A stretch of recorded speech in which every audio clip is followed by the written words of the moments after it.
welcome back to The Explainer. Today, we're exploring a homeopathic remedy known as Sepia Officinalis. But we aren't just going to be running down a dry list of physical symptoms. No, we're going to explore a really unique character study of the mind and body. You see, Sepia is widely known as a preeminent women's remedy in the homeopathic pharmacopoeia. But to really grasp how it works, we have to dig into the specific personality, the physical constitution, and honestly, the totally wild historical origin of this incredible remedy. How did a painter's bad habit create a renowned women's remedy? Okay, let's dive into this because the history here is just too good to skip. If we want to really understand Sepia, we have to travel back to a rather bizarre historical accident. It involves a renowned doctor, an artist, in a very, very bad habit. The discovery of this remedy didn't happen in some sterile laboratory. It actually happened right in the middle of an artist's studio. So here's how the story goes. Dr. Samuel Hahnemann, the founder of homeopathy, had a patient who was also a good friend of his and an artist by profession. Now, this artist had a pretty gross chronic habit. He would constantly wet his paintbrush, which was loaded with Indian ink, using his own saliva. So over time, he was slowly ingesting small amounts of this ink, which was actually derived from cuttlefish. Well, the artist began suffering from this mysterious chronic illness.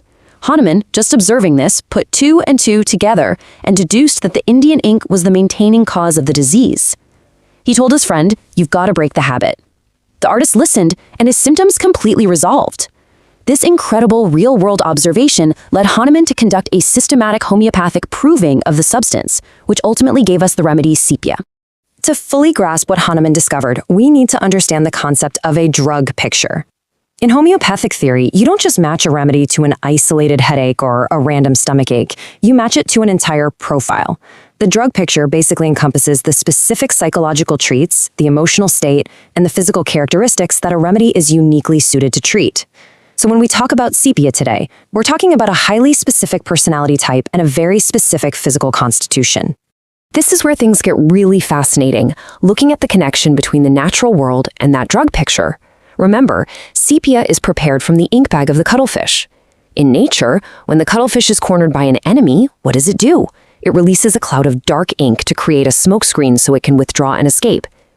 It's also noted in biology that the female cuttlefish has a pretty complete disregard for her eggs once they're laid.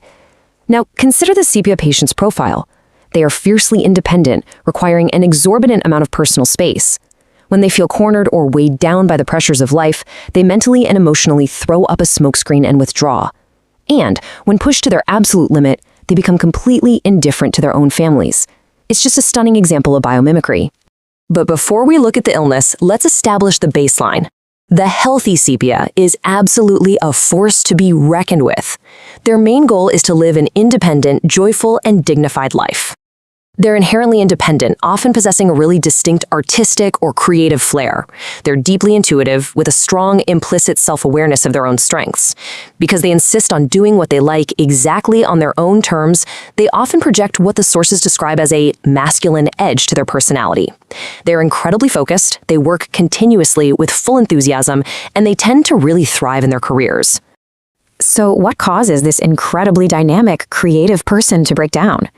Well, the descent begins when the independent Sepia finds herself unable to assert that independence. Often, this happens when she's forced into a role that just isn't of her own choosing. Traditional marriage or parenting roles can sometimes run directly against the grain of the creative Sepia.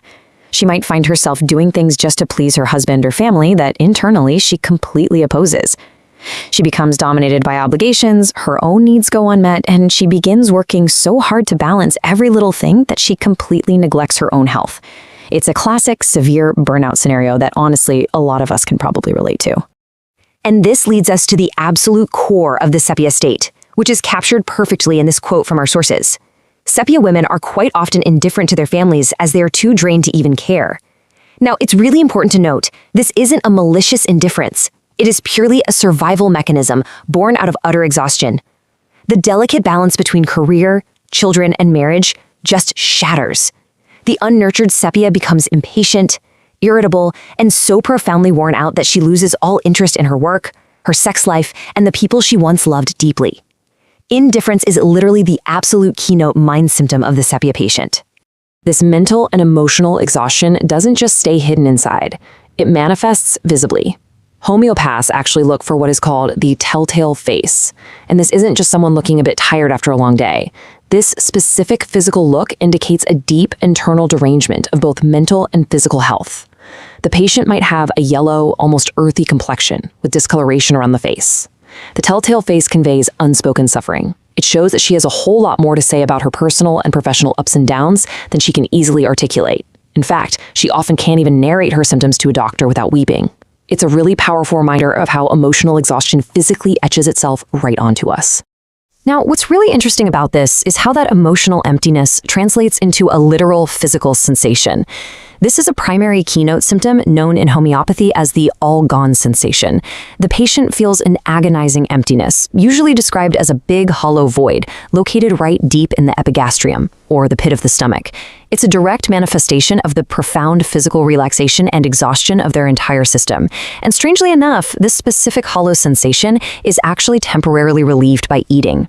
The theme of physical relaxation and stagnation continues downward in the body.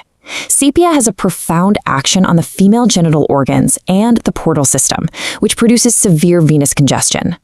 This leads to a rather terrifying physical symptom, a constant, severe bearing down sensation in the pelvis. The relaxed state of the uterus makes the patient feel as if everything would literally come right out from her pelvis. The sensation is so acute and uncomfortable that the Sepia patient will often cross her legs tightly and sit close just to prevent her organs from feeling like they're falling out. Let's see how this all builds across a patient's lifespan. During PMS, we see that trademark indifference and extreme irritability, which is often taken out on partners or children. During pregnancy, they might suffer from extreme weariness, morning sickness, and cloasma, which is also known as the mask of pregnancy. Moving into the postpartum phase, the guiding symptom is a massive failure to recover energy, accompanied by that lack of interest in their new family we talked about. During menopause, it's utilized for hormonal imbalances, bringing on hot flashes, hair loss, and those involuntary weeping attacks. And underlying all of this are circulatory issues. Because of that severe venous stagnation, they are highly prone to varicose veins and general congestion. The overall clinical picture is rounded out by several other highly specific symptoms. Sepia is famously known in homeopathy as the washerwoman's remedy. Why? Because symptoms are uniquely brought on or worsened by the damp, heavy exhaustion of doing excess laundry work. Other physical hallmarks include migraines that specifically start over the left eye, a tendency toward candida or yeast infections marked by extreme itchiness and a yellowish-green discharge, and notably offensive foul-smelling sweat and urine. Furthermore, they're generally very chilly patients with a pronounced coldness in their extremities. In homeopathy, understanding what makes the patient worse or better, their modalities, is absolutely crucial. The sepia state is aggravated by cold air and dampness, the changing of weather right before a thunderstorm, missing regular meals, and intercourse. Conversely, despite their profound, bone-deep exhaustion, their symptoms are actually relieved by warmth, hot applications, the physical pressure of drawing their limbs up, and, remarkably, vigorous exercise. And that leads us to the ultimate paradox of the sepia drug picture. We have literally just spent the last several minutes describing a patient who is utterly drained, physically dragging, lacking all energy, and weighed down by venous stagnation and pelvic relaxation. Yet, the absolute best thing for them, the thing that miraculously relieves their shortness of breath, their chest oppression, and their heavy energy, is rapid, vigorous motion, specifically dancing. Because sepia types are so prone to stasis and stagnation, their internal energy actually improves when they force their system into rapid movement. They are, right at their core, natural dancers. Which leaves us with this final, remarkable thought to ponder. How does a remedy born purely by accident, from an artist chewing on his ink brush, reveal such a profound link between emotional independence, severe physical exhaustion, and the behaviors of the natural world? The Sepia profile shows us this holistic view, where the mind and body are intrinsically linked, where the suppression of a creative spirit manifests as a physical bearing down, and where the stagnation of the soul is ultimately relieved by the physical act of dancing. It's a brilliant example of how complex and interconnected homeopathic theory truly is. Thank you so much for joining me.